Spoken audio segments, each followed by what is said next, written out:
Hello and welcome to my channel. The subject of this video is Studies in Vedic Hymns, Rig Veda, Mandala 10, Hymn 125, The Queen. The hymn. Quote, I proceed with the Rudras, with the Vasus, with the Adityas, and with the Vishvadevas. I support both Mitra and Varuna, Agni and Indra and the two Ashvins. I support the foe-destroying Soma, Tvastam, Pushan, and Bhaga. I bestow wealth upon the institutor of the rite offering the oblation, deserving of careful protection, pouring forth the libation. I am the sovereign queen, the collectress of treasures, cognizant of the Supreme Being, the chief of objects of worship.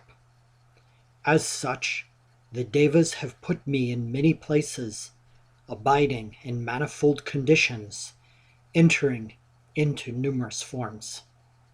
He who eats food eats through me.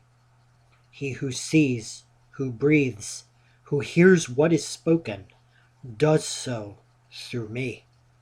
Those who are ignorant of me perish. Hear what I am telling you. I tell you that which is deserving of belief.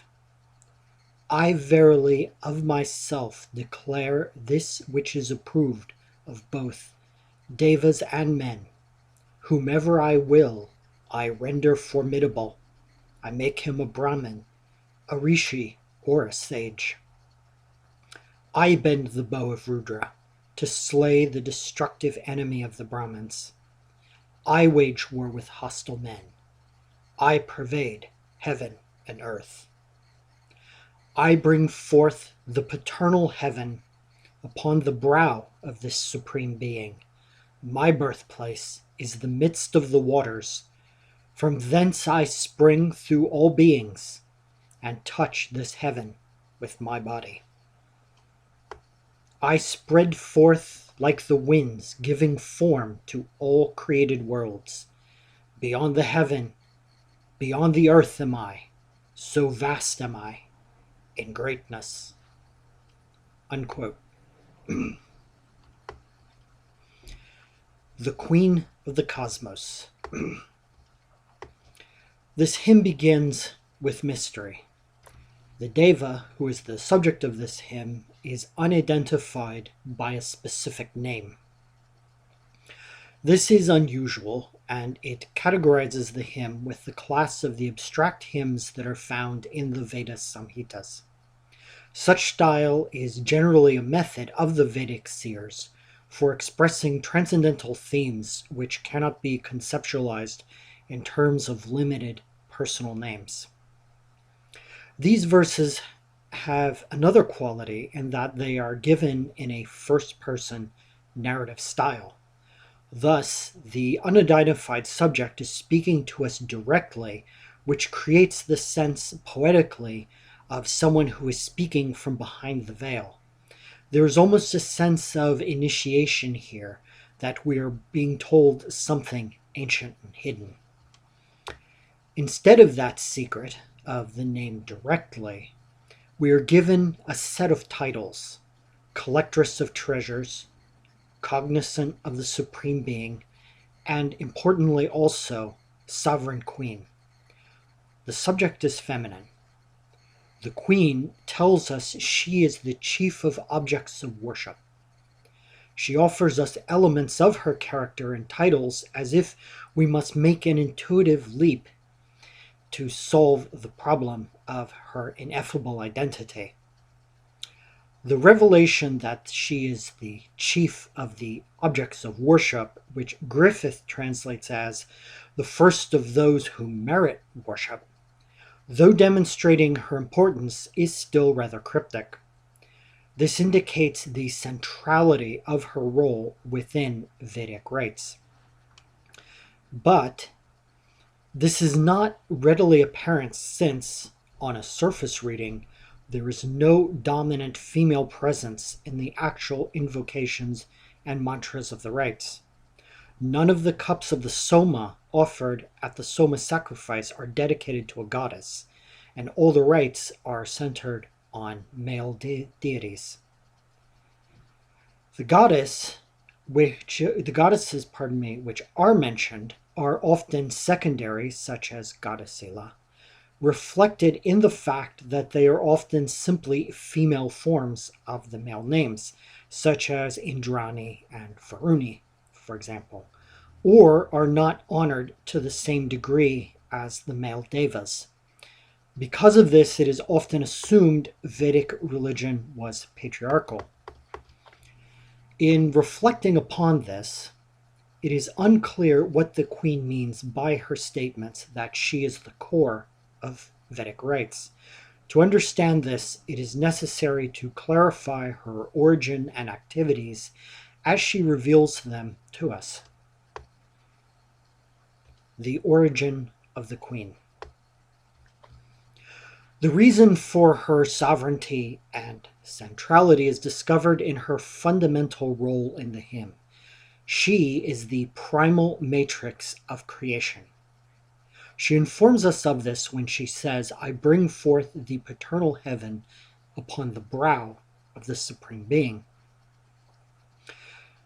She says in conjunction with this that her birthplace is in the midst of the waters. This refers to the primordial ocean, within which the nested spheres of which the cosmos was conceived in Vedic cosmology is situated. This reveals that the queen, too, has her origin within these waters beyond materiality, and so it would be worthwhile to briefly examine this matter. It should be borne in mind that Vedic cosmology is concerned with metaphysical subjects and their relationships, not a scientific understanding of the material universe. This is not a body of water in a literal sense, or a river like Okeanos in Greek mythology surrounding the world that could be placed on a map, or the mystical four rivers flowing from Eden in Genesis. Instead, they are an image which encapsulates the transcendental aspect of the Purusha from which the world is manifest. The seers specifically refer to the waters as ambrosia. Thus, we should more properly conceive of this as a boundless abyss of nectar rather than water, as in a literal reading. Quote, "Whether you rejoice in the ambrosia fountain of heaven or in some heavenward leading sacrifice on earth, or in the ocean-like firmament of waters." Unquote. Thus, the transcendental Purusha is an ocean of sweetness, or perhaps we might say of bliss, to conform more to the language of the Upanishads and the Puranas. This ambrosia is also closely identified with the Soma. The Soma here does not mean the brew which is sprinkled upon the ox hide as an offering to the Devas, or drunk in the cups. The seers are speaking of the yogic Soma, which is a psychic phenomenon that is inwardly experienced. The sages of the Atharva Veda tell us this directly. Quote, "One who thinks himself to have drunk Soma when they crush up an herb, what Soma the priest know, of that no earthly man partakes." Unquote. The yogic Soma is consciousness. It is here that the queen has her birth. One might argue from a mathematical perspective that the middle point of eternity is everywhere, but poetically speaking, when the queen states that her point of origin or beginning in time was in the midst of the waters, it would imply that this is a place that is far removed from the phenomenal world of experience that we encounter in this waking state of consciousness. With this broader understanding, we can return to her statement that she brings forth heaven from the brow of the Supreme Being. As an ocean of bliss, the Purusha doesn't have a literal brow like the giant Ymir in Germanic mythology, which is a distant echo of the Purusha, more than likely, who becomes the world.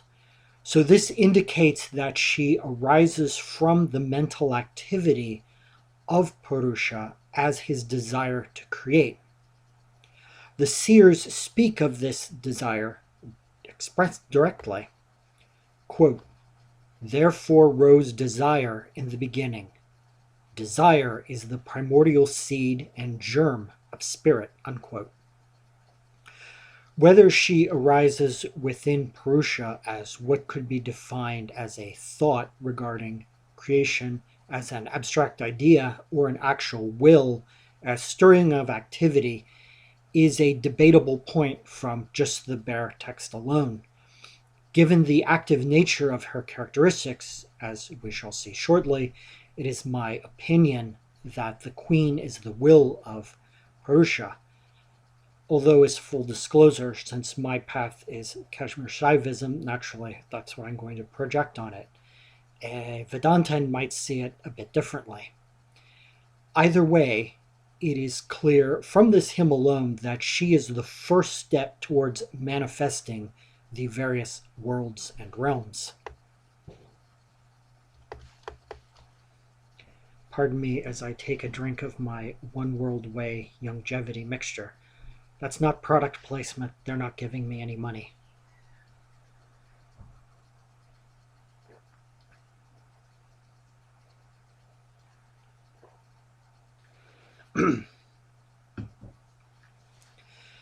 Characteristics of the Queen. The first actual characteristics of her with which we are presented to understand the nature of the goddess is the scope of her presence. She reveals to us that she is abiding in manifold condition and in numerous forms. She pervades heaven and earth. The Devas have established her in many places. Given what we know of the origin of the Queen, this indicates the whole of creation emerges through her, not only as a point of origin, but that she might be characterized as the body of creation as it expands from that abstract aboriginal point. The language of being established by the Devas is reminiscent of the Purusha hymn in Mandala 10 of the Rig Veda. This is one of the hymns that treats the subject of creation in the Vedas. There, the Devas divide the sacrificed Purusha, and from the 1/4 that was to be manifest, they formed the objects of the phenomenal world of experience. The second characteristic that is found in the hymn is that all the activities of the Devas are done through her.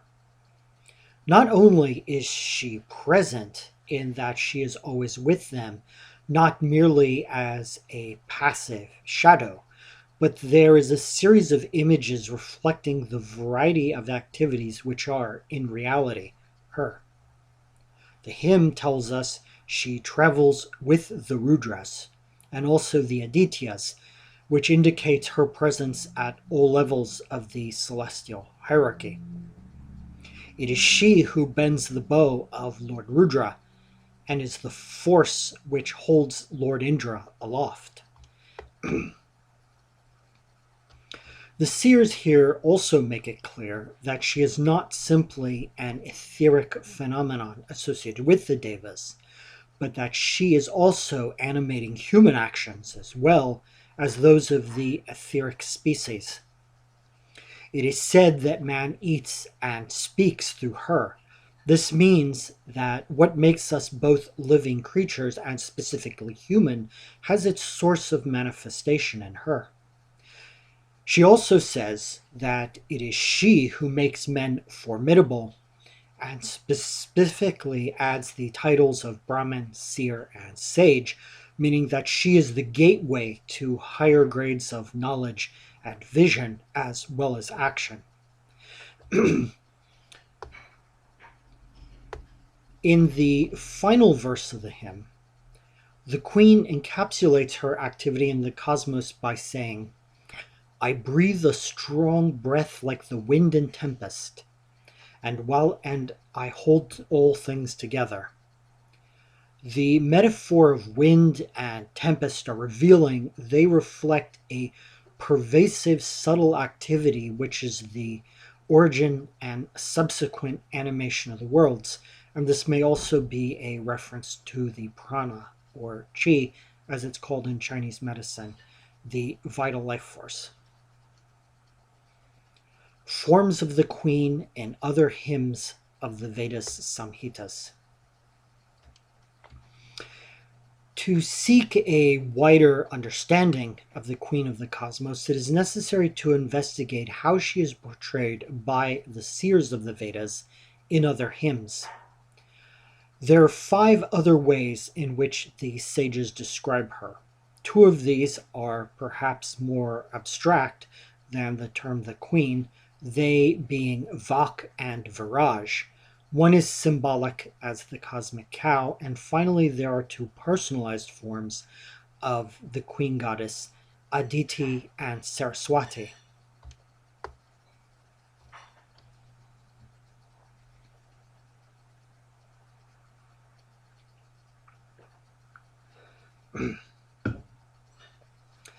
Vak.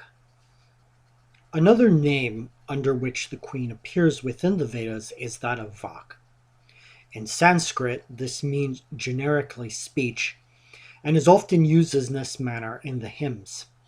However, when examining the mantras in which this appears, it becomes evident that there is an esoteric use of this term that can be traced to the Queen. The seers speak of this directly, saying, quote, "4 are the definite grades of speech. Those Brahmins who are wise know them.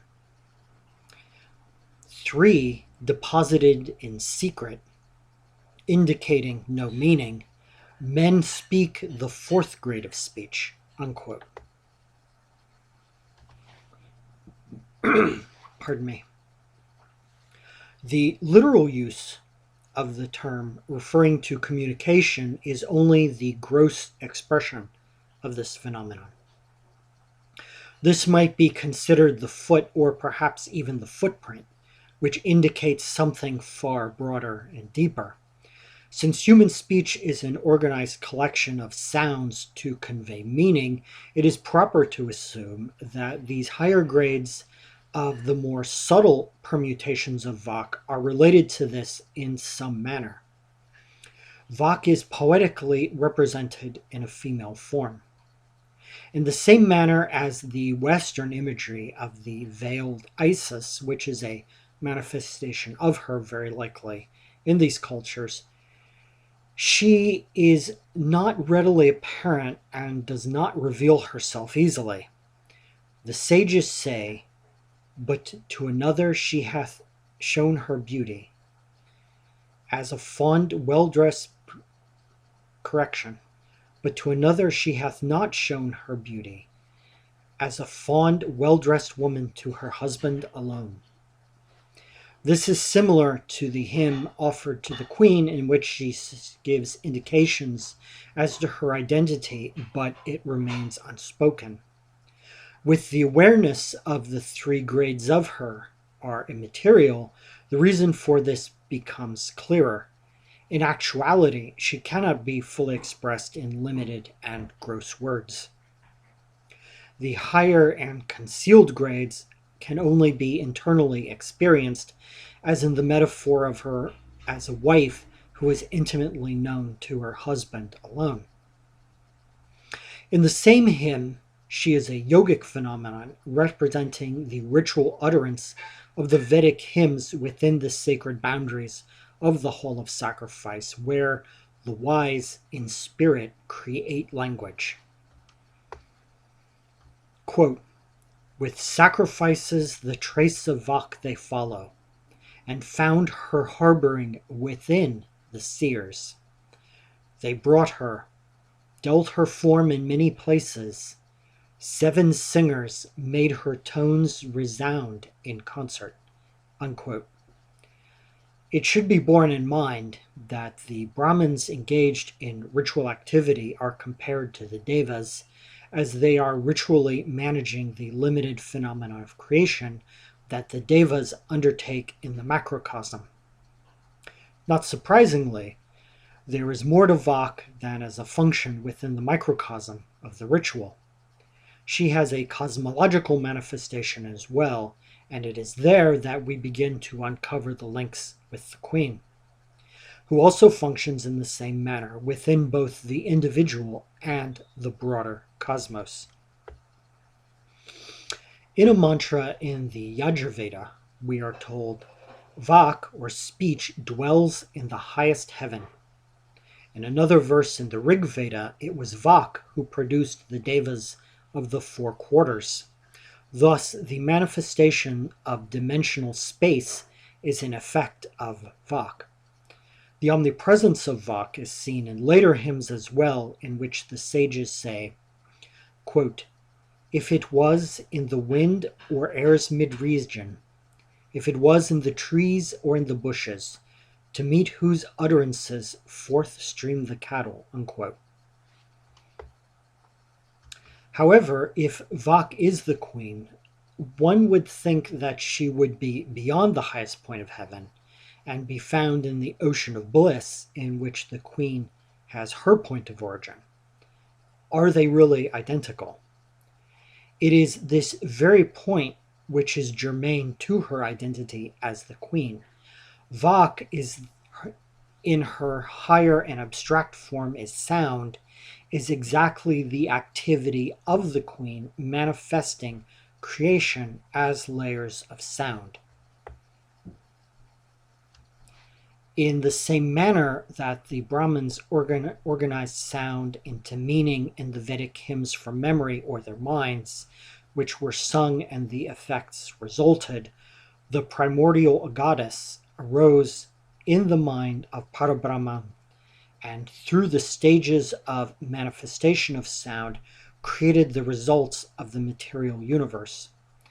In conclusion, it would appear that Vak is a stage of the unfolding of the Queen into the material universe from the aboriginal point of origin within the ocean of bliss. Viraj. The next association with the Queen is the term Viraj. In the same manner that Vak as speech has a conventional and an esoteric use, the same can be said for this word. In the Veda Samhitas, there are 7 poetic meters. One of these is called Viraj. This immediately relates the terms Vak and Viraj, since meters are specific organizations of sound and the sound which links them. Beyond this similarity of identity, they also share similarities of utility, because Viraj appears to have a role in the activity of creation as well.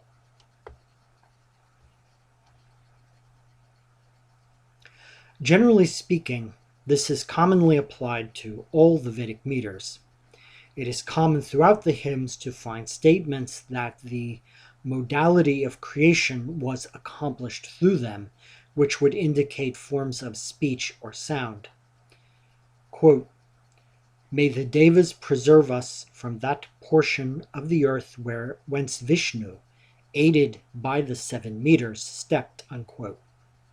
The seers offer details regarding the activity of these meters utilized by Lord Vishnu as the universe is woven with the ethereal poetry of creation.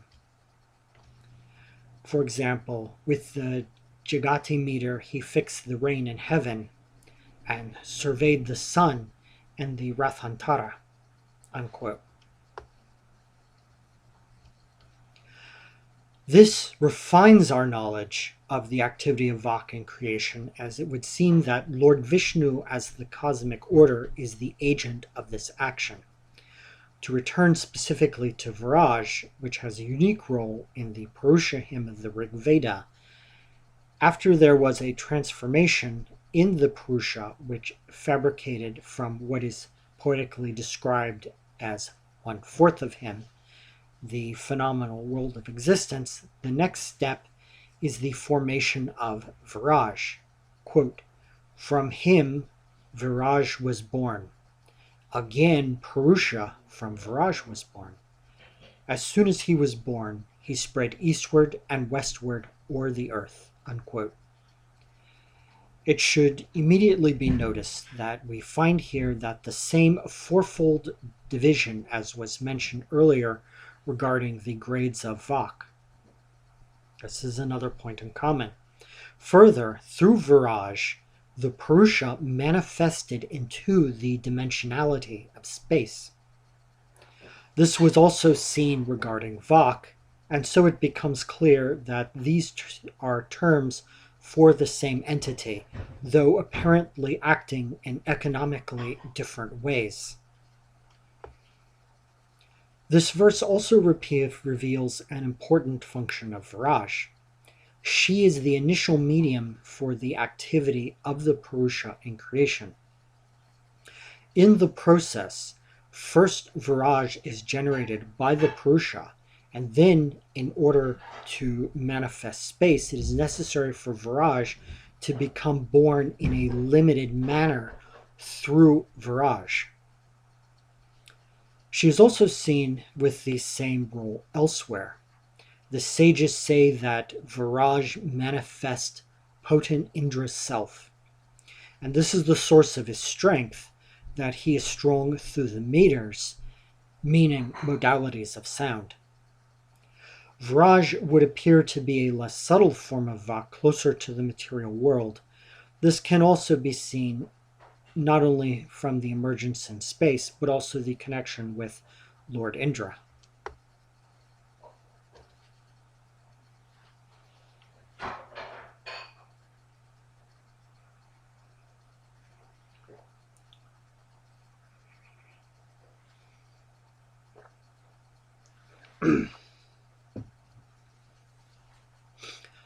The cosmic cow. Both Vak and Viraj are highly abstracted. They don't have names per se and are instead identified as cosmological functions of immaterial sound. However, the next form of the queen is not only more directly related to the material world, but in this is also given a concrete symbol to represent this status. The cosmic cow. In the Vedas, we find the image of the cow associated with both of the more abstract forms of the queen. On the one hand, we are told Viraj is the cow, and also Vak, the all-gladdening cow. Elsewhere we read, the divine cow utters speech and gives speech to others. Not only is the cosmic cow linked to both, but within the hierarchy of materialization, the cow is identified with both the more gross, etherical, and material, as well as the diversity of creations which emerges from the cosmic cow. Quote, "They call the cow immortal life. Pay homage to the cow as death. She hath become this universe. Fathers, seers, hath become devas, men and asuras. Both devas and mortal men depend for life and being on the cow. She hath become this universe. All the sun surveys, she is." Unquote. The first line of this section of the hymn presents the fundamental duality we experience, life and death, and asserts that this is really a false dichotomy since both are manifestations of the queen. This is a duality which was not seen necessarily, at least as explicitly, in either Vak or Viraj. In later Hinduism, this is akin to presenting Kamala and Dhumavati as opposite points on the spectrum of the 10 Mahavidyas, who are manifestations of the Divine Mother, Kali Ma. Within these boundaries is all the diversity of experience we see, and this indicates all of the different states, which are portrayed as expressions of the cosmic cow. There is one more piece which completes this picture. This is the connection between the cosmic cow and Lord Vishnu. Quote, "The cow is heaven, the cow is earth, the cow is Vishnu, Lord of life," unquote. In another hymn of the Atharva Veda, this is summarized as follows. One is the cow, or Viraj. One is the single spirit, Purusha. One is the law, the cosmic order, or Rita, which is Lord Vishnu. The spirit dwelling on the earth is single. In other words, there is only one consciousness and one subject in the multiplicity of objects. As the executive agent of activity, Lord Vishnu, in his more celestial form as the cosmic order, is the organizing factor of the manifestation of the queen. It is his activity which drives the wheels of the broader spheres of the Vedic cosmos from the central point of the supreme station of heaven. This is the reason that in the later Puranas that Lord Krishna has the epithet of Govinda. He is the cowherd who is maintaining and preserving the cosmic cow as the manifestation of the cosmic order.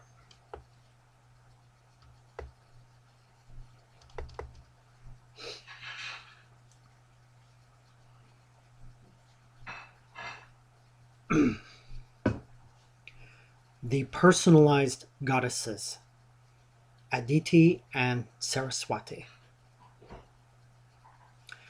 One of the unique features of the Vedas is that in the Vedic religion of the sages, they approached the transcendental and ineffable Parabrahman through their chosen personal devas. Pardon me, please. Within the Vedic hierarchy, within the Vedic hymns, those who worshipped Lord Indra as the Supreme Lord never criticized those who saw Lord Varuna, for example, in the same role. This same approach is taken towards the queen and her abstract forms, such as Vak and Viraj. There are two personalized forms of the queen as the goddess that are found in the Vedas. The first of these is the goddess Saraswati. The single verse where this is found is recorded in the second mandala of the Rig Veda. This places it in the family books, making it part of the oldest section of all the Vedas. What this shows is that, while a minority view, there is still present in Vedic thought from the very beginning this concept regarding a female deity, I should add. Quote, "In you, Saraswati, who are divine, all existences are collected," unquote. In this hymn to the river Saraswati, the goddess is evoked, and thus there is a poetic comparison between the river and the flowing of the goddess into materiality as all existences. This imagery appears again in the Atharva Veda, where beings are tributaries of the cosmic prana.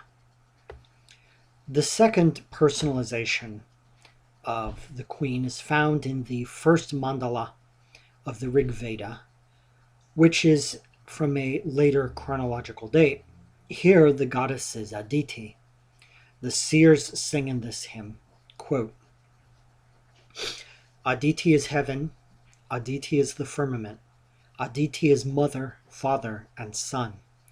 Aditi is all the devas. Aditi is the 5 classes of men. Aditi is generation and birth," unquote. In this verse, the totality of material creation is seen to be comprised, pardon me, of the goddess Aditi. Given her role as the mother of the Adityas, who are the apex of the Devas who manage this holographic universe, this is to be expected. It should be pointed out that in both cases, it would seem that this totality of existence does not encompass the transcendental. That is Purusha, or the more abstract form of the divine, called Ka, as it is in Rig Veda 10.121, alone. The goddess is thus identified with the phenomenal world of transient experience.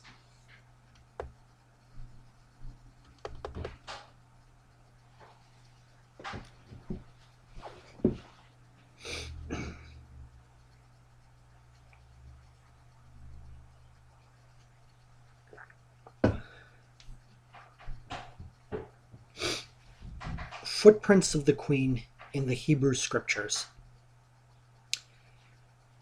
While the insights of the Vedic sages are both more profound and highly refined, they are not unique. Other cultures also sensed these deeper truths about the nature of reality. Perhaps the least expected place to find the fossilized footprints of the Queen would be in the Hebrew Scriptures and later Pharisaic thought. The late classical Jerusalem Talmud records a comment on the phrase fiery law from Deuteronomy used there in the Pentateuch to describe the divine ordinances, which is revealing. Quote, Rabbi Shimon ben Lakish said, "The Torah given to Moses was written with black fire upon white fire, sealed with fire and swathed with bands of fire." In rabbinical thought, this supernal artifact is considered to be the pre-existent Torah, which is older and the source of the created universe. One other aspect of this energetic manifestation of sounds is that there was no division between the words. It was all one long name of God. In Jewish mystical thought, this celestial form of the word served as the matrix for creation. While more literal than the abstract creative modalities of Vak and Viraj in Vedic thought, the concept is still strikingly similar. But the connections run even deeper. The celestial Torah is identified with a female figure in the book of Proverbs called Chokhmah, or wisdom, who plays a role in creation. She is identified with Sophia, as it's used in the Septuagint by later Christian mystics. Quote, "The Lord possessed me at the beginning of his ways, before his works of old. From everlasting I was established, from the beginning, from the earliest times of the earth. When there were no depths, I was brought forth, when there were no springs abounding with water. Before the mountains were settled, before the hills, I was brought forth." Unquote. Textually, it is unclear how distinct a personality the speaker may be, or if this is purely metaphoric. Reasonable men could argue a case in either direction. In all probability, this is merely an echo, but one which continued to bounce off the cellar walls of Judaic memory. In later rabbinical thought, she is identified as the Shekhinah, or the divine presence, described by later Kabbalistic mystics as the Sabbath bride. Even in the strict monotheism of the Hebrew Scriptures, there is still a faded memory of the Queen as Vak and her role in manifestation of the universe, it could be argued. In his original Canaanite incarnation, Jehovah was the son of the chief of the Canaanite Pantheon, El, and was a war god. He also had a consort named Asherah. Perhaps as he became identified with the sole creator, she was initially seen as the primordial matrix of creation. Perhaps even this is recalled in the idea of the tree of life itself. And this was gradually assimilated into her identity with the divine law.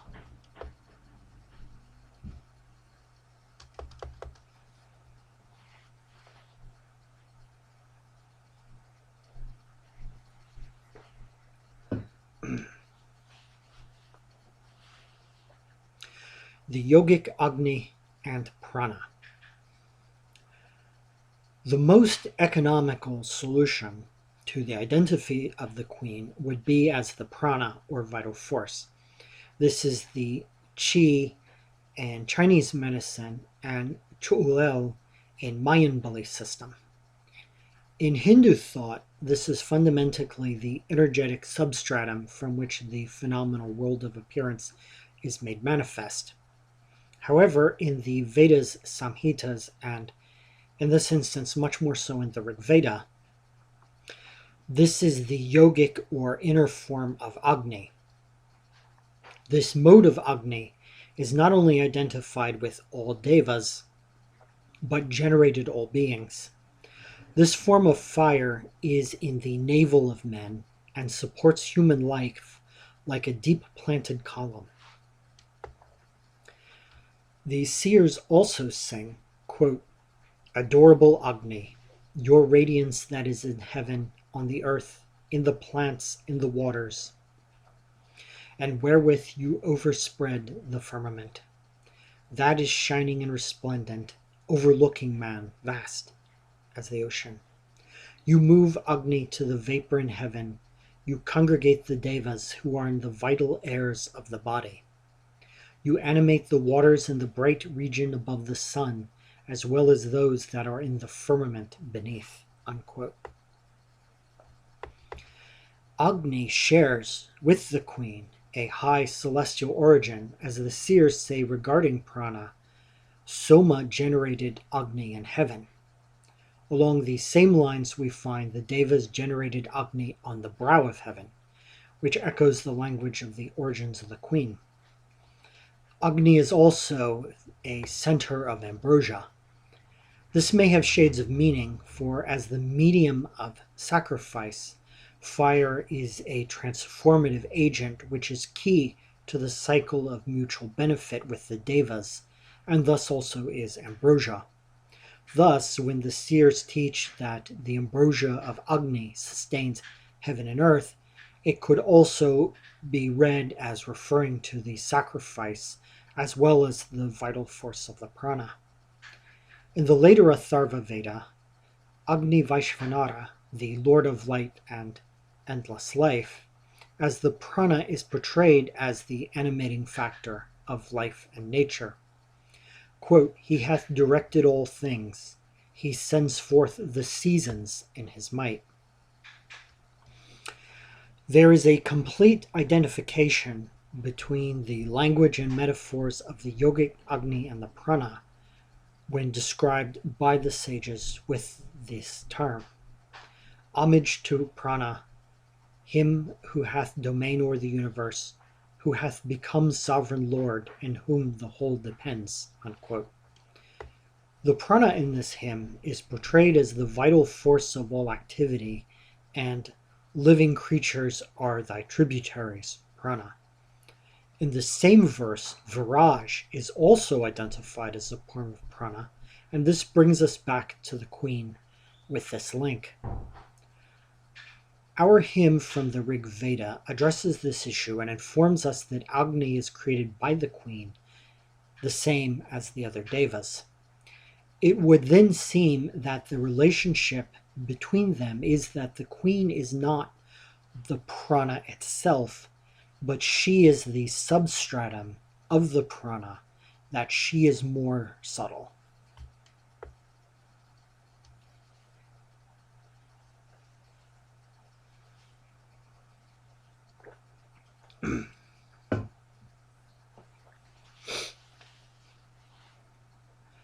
The Queen in the Upanishads.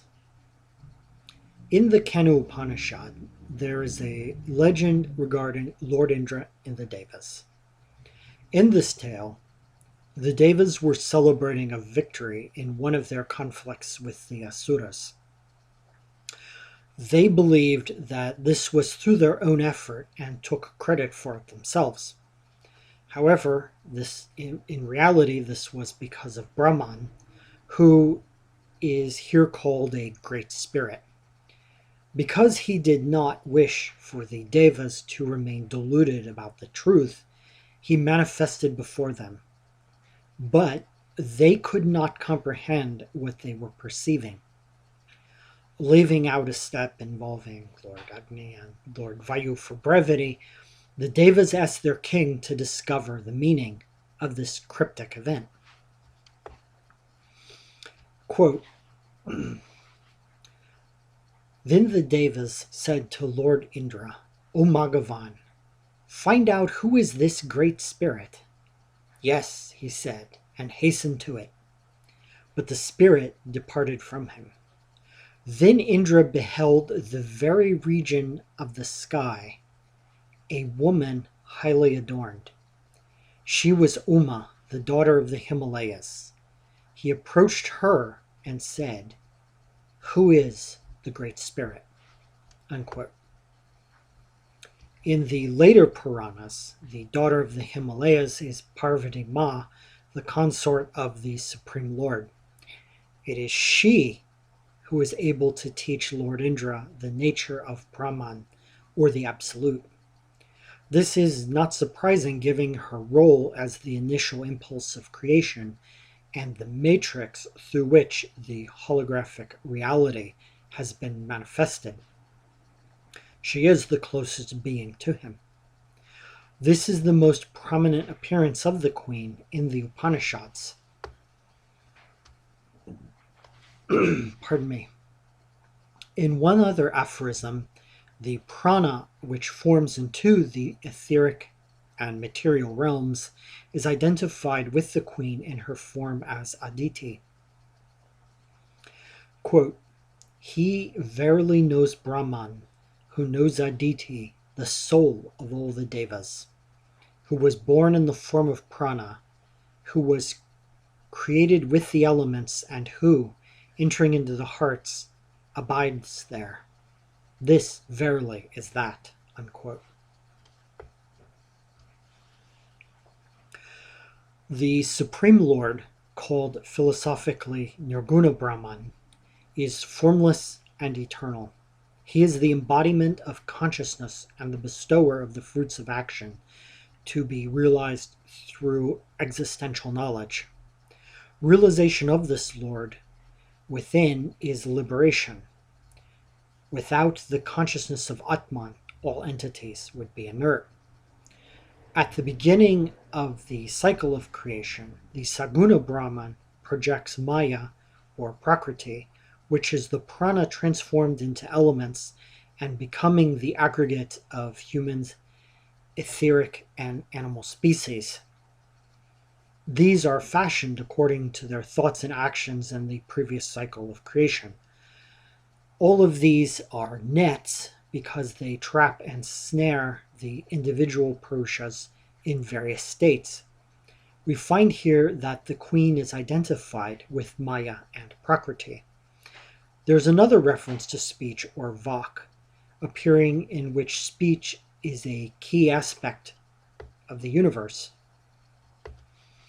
Quote, Verily, this universe is a triad of name, form, and work. Of these names, which are of daily use, speech, sound in general, is the source, for from it all names arise. It is their common feature, for it is common to all names. It is their Brahman, or self, for it supports all names. Unquote. Here, speech, form, and work constitute the phenomenal universe and are not Nirguna Brahman in themselves, but Maya. The sage mentions here that speech is the source. This echoes the role of Vak, which was implied in the Vedas. There she dwells in heaven, produces the four quarters which give defined space, and is present in all things. But this subject is not explored in depth. Instead, the Upanishads focus more upon the terminology of prana. This is touched upon in a variety of locations. However, there it is not linked specifically with the queen as is found in the Vedas Samhitas. The prana is often depersonalized and is becoming more of a vital force, as we saw beginning in the Atharva Veda, as it is currently understood along with, say, the qi of Chinese medicine. It is mainly later in the Puranas, such as the Devi Bhagavatam Purana, and then further in Tantric thought, that the focus shifts back to an identification with the goddess as Shakti. Is there a contradiction? This raises the question of if there is a contradiction between the Vedas and the Upanishads on the subject of the queen. Is she suppressed into an abstraction by the later sages? There are some who might argue that this is the case and draw various conclusions from this view.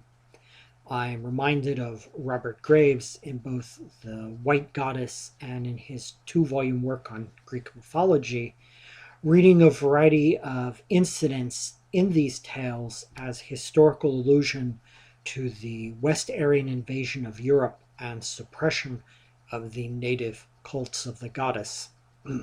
One example is Apollo slaying the python and assuming control of the oracle at Delphi is seen as the imposition of the patriarchal god onto the shrine of the aboriginal snake goddess. This raises the specter of the Aryan invasion theory into the subcontinent. In the Japanese manga Bleach, the Hell Realm was filled with nefarious creatures that could be temporarily killed, but as they were damned forever, would be reconstituted from flaming oil to continue their sundry wickedness and punishments. I think these Togabitu are a perfect metaphor for the Aryan invasion theory. It just keeps coming back from the miasma of Hades, though killed hundreds of times. The reason this could not apply here is that the Upanishads are much later than the Vedas. They date academically to roughly 700 BC, while the last Veda is from around 1000 BC, academically.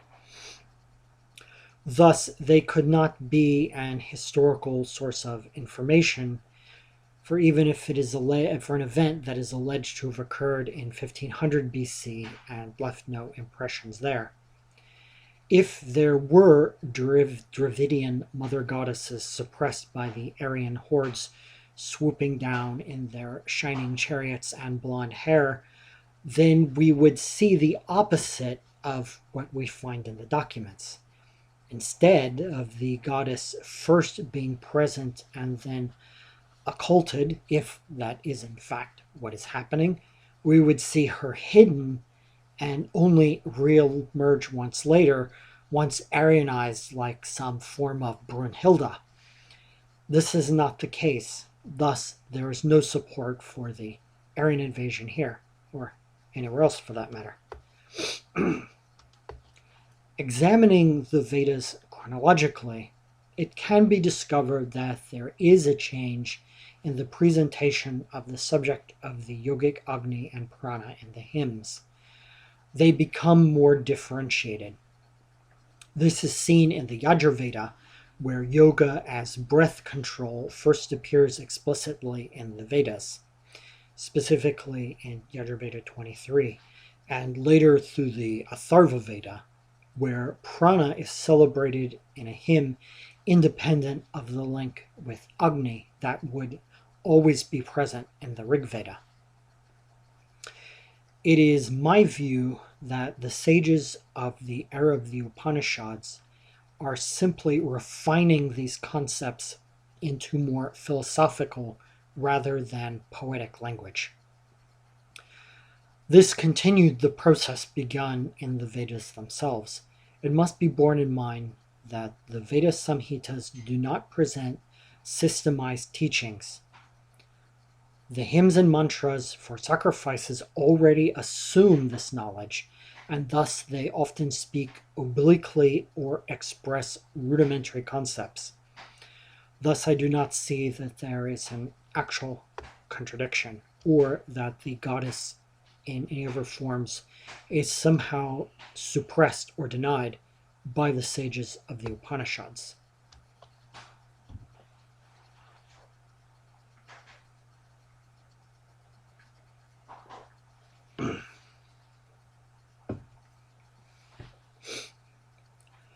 The Queen in the Puranas.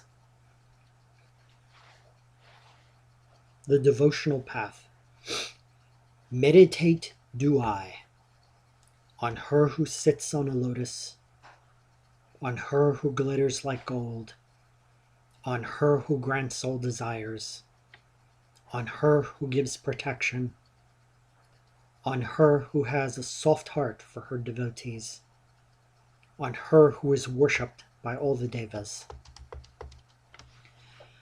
Rather than being a subcurrent in the Puranic literature of the post-Vedic era, the queen fully emerges into a dominant role in major devotional paths. This existed in the Vedic era, but being found in only 2 mantras of the Rig Veda seems to have indicated that it was a small minority. However, as Hinduism itself emerged, devotion to her became one of the dominant paths. The fullest flowering of this was in Tantra. Quote, O Eternal Mother, by always identifying in meditation with Thee, who are surrounded and served by the divine powers, which are the rays emanating from Thy body, a devotee gains glories far above those of three-eyed Shiva. No wonder the flames of the cosmic disillusion prove only to be a wavering camphor light in Thy adoration. Unquote.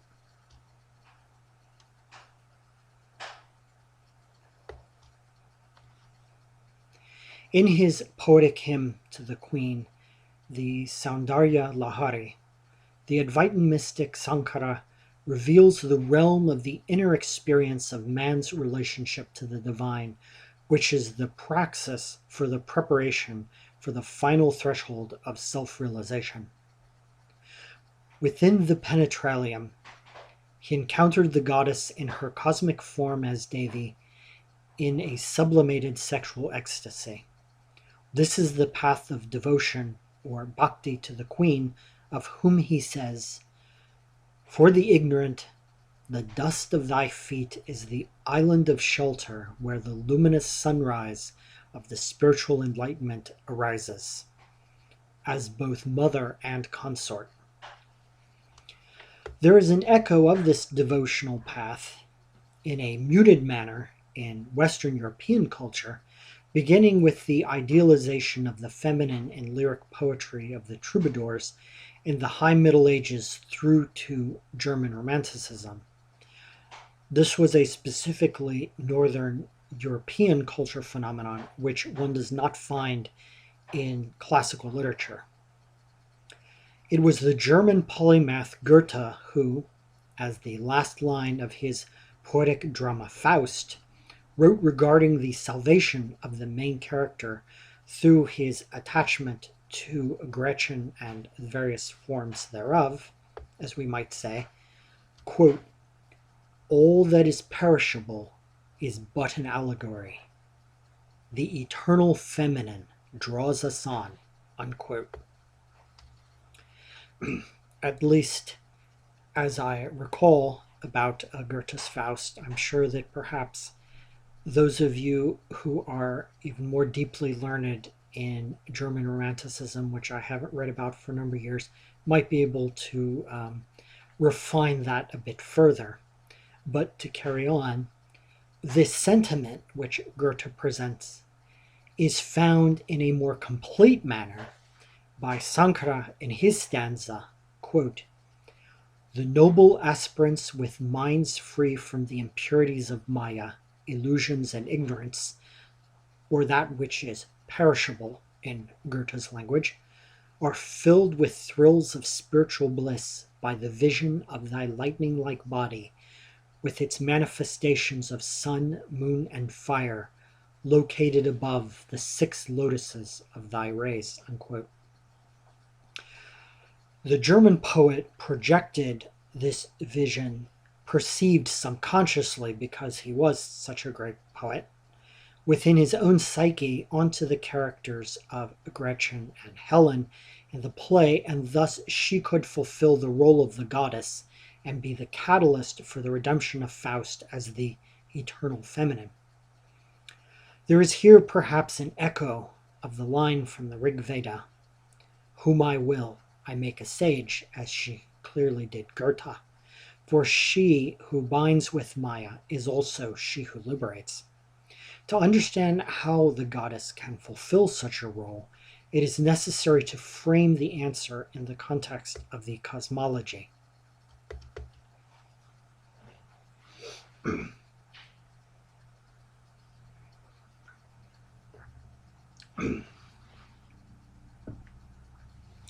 She who is the empress, who takes care of the universe.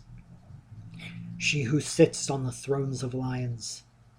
She who rose from the fire of knowledge and is the ultimate truth. She who is interested in helping all devas. She whose crown glitters with rows of precious stones. Unquote. Both Shaivism and Shaktism place a great emphasis on the role of the Queen of the Universe in the cosmology of their respective paths without overturning the structure inherited from the Vedas.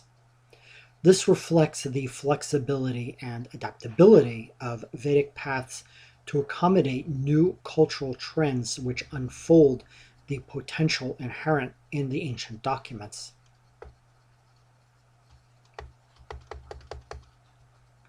One of the core texts of Shaktism is the Srimrad Devi Bhagavatam, which is a 12-book verse compilation of cosmological, devotional, and legendary material.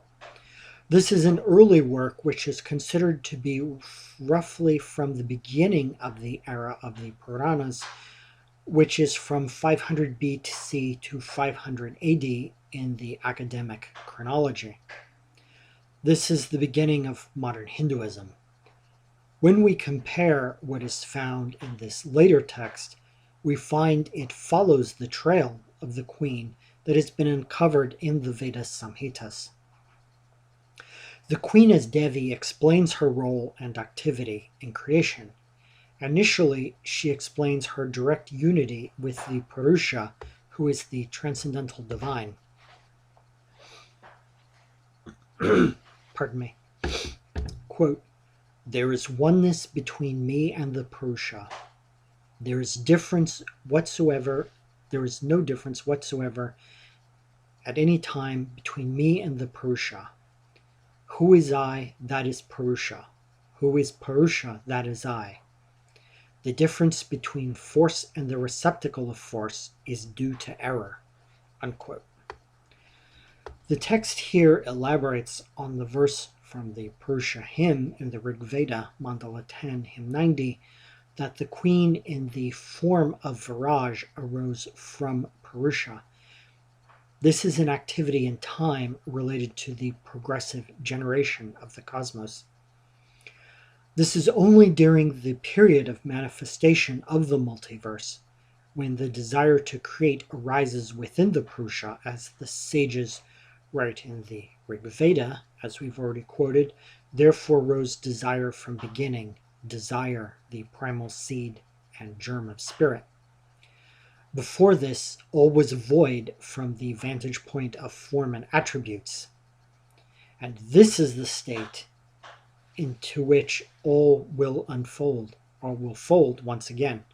During this period of pralaya, or the dissolution, Devi states, I am not feminine, I am not masculine, nor am I hermaphrodite. I remain as Brahma with Maya latent in it. The queen continues to clarify both her identity and activity in the phenomenal world of appearance, saying, this whole universe, moving and unmoving, is created by my Maya Shakti. This Maya is conceived by me. It is not, in reality, different or separate from me. Unquote. Here at last, we come to the queen as we experience her directly. She is Maya, the illusion of the phenomenal world of appearance. All diversity of objects and experiences are her. This is consistent with the Vedic imagery, which identifies this aspect of the queen with the cosmic cow. She is the animating energy of the vital force from which all arises. She is the energy that is called Shakti. Without this, all would be inert consciousness absorbed in itself. Even the highest level of the Devas, who are Saguna Brahman, that exist within the realm of Maya, are powerless without their female forms. In this context, the following spiritual exercise from the Vijnana Bjairava becomes clear. Quote, if the yogi thinks deeply that the subtle and subtler constitutive principles, the three gunas, of one's own body or the world are being absorbed into their respective causes, then at the end, Paradevi, or the Supreme Goddess, is revealed. Unquote. In such an experience, which links the inner world of the microcosm with the broader cosmos of the macrocosm, when that which is objective is turned inside out to reveal only subjectivity, then all that is perishable is deconstructed to become the poetic allegory of the eternal feminine, who is the vibration of Om. This then is the identity of the queen that we asked at the beginning of this study, that she is all which is and all experience. Thank you very much.